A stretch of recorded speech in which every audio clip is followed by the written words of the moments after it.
श्री गुरु भक्ति योग। गुरु की सेवा, गुरु की आज्ञा का पालन, गुरु की पूजा और गुरु का ध्यान, ये चीज़ें बहुत महत्वपूर्ण हैं। शिष्य के लिए आचरण करने योग्य उत्तम चीज़ें हैं। भगवान आपका कल्याण करें और आप सब गुरु भक्ति जैसे दुर्लभ देवी गुण का विकास करो। भगवान स्वयं ही आचार्य के रूप में दिखते हैं।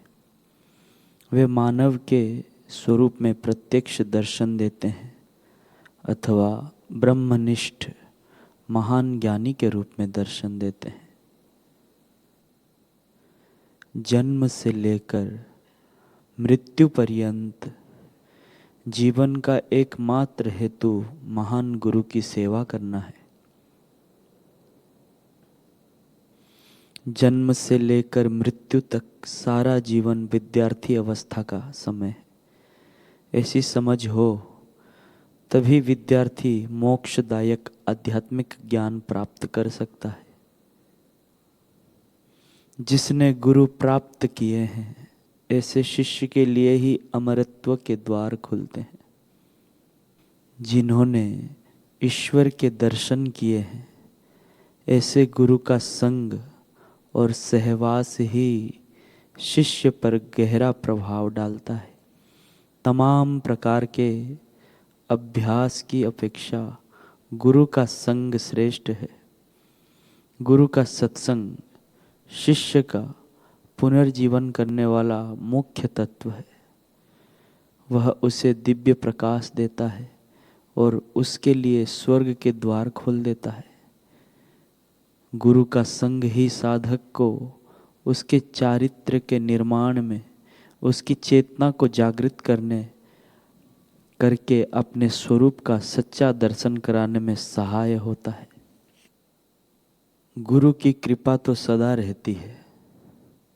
महत्वपूर्ण बात यह है कि शिष्य को गुरु के वचनों में श्रद्धा रखनी चाहिए और उनके आदेशों का पालन करना चाहिए। बुद्धि को तेजस्वी रखने के लिए स्वाध्याय की आवश्यकता है, जिससे बुद्धि उल्टे मार्ग में ना जाए या उसका दुरुपयोग ना हो। उससे भी अधिक महत्वपूर्ण चीज है महात्माओं का सत्संग, अर्थात हमें गुरु करना चाहिए जिससे हमें निरंतर मार्गदर्शन प्राप्त होता रहे। वे हमें मार्ग में आने वाले भय स्थान दिखाते रहते हैं। फिर गुरु से प्राप्त ज्ञान की सहायता से शिष्य योग्य पथ पर आगे बढ़ने में सक्षम होगा। जीवन के परम तत्व रूपी वास्तविकता के संपर्क का रहस्य गुरु भक्ति है। सच्चे शिष्य के लिए तो गुरु वचन मानो कानून। गुरु का दास बनना माने ईश्वर का सेवक बनना। जिन्होंने प्रभु को निहारा है और जो योग्य शिष्य को प्रभु के दर्शन करवाते हैं वही सच्चे गुरु हैं।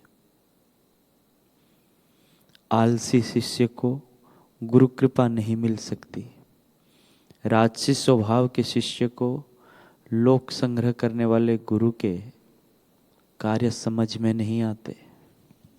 किसी भी कार्य का प्रारंभ करने से पहले शिष्य को गुरु की सलाह लेनी चाहिए। मुक्तात्मा गुरु की सेवा, उनकी लिखी हुई पुस्तकों का अभ्यास और उनकी पवित्र मूर्ति का ध्यान गुरु भक्ति विकसित करने का सुनहरा मार्ग है।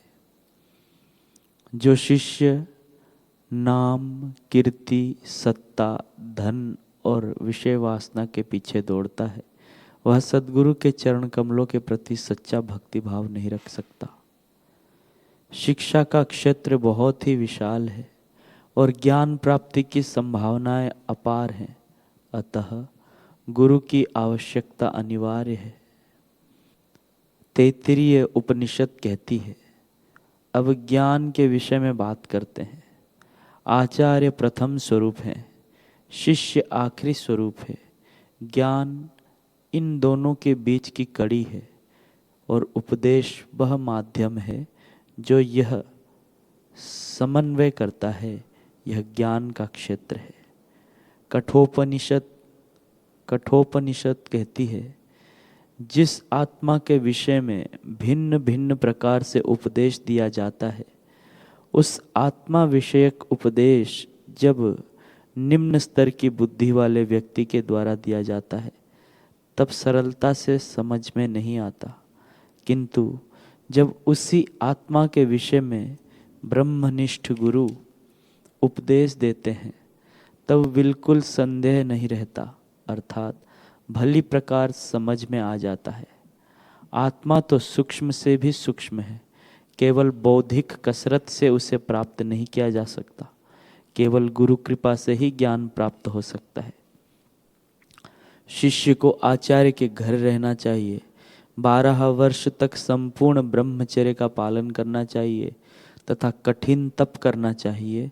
उसे गुरु की सेवा करनी चाहिए तथा उनके मार्गदर्शन से पवित्र शास्त्रों का अध्ययन करना चाहिए। जो शिष्य को शिक्षा दे सकें और स्वयं जो शिक्षा दें उसको अपने आचरण में भी ला सकें, वही गुरु हो सकते हैं। मनुष्य को जिस किसी को भी गुरु के रूप में स्वीकार नहीं करना चाहिए। एक बार गुरु के रूप में स्वीकार कर लेने के बाद किसी भी परिस्थिति में उनका त्याग नहीं करना चाहिए। आत्म साक्षात्कारी गुरु इस जमाने में सचमुच बहुत दुर्लभ है। सचमुच में आध्यात्मिक विकास कर लेने वाले व्यक्ति तब तक गुरु के रूप में फर्ज अपने सिर पर नहीं लेते जब तक परमात्मा की आज्ञा नहीं होती।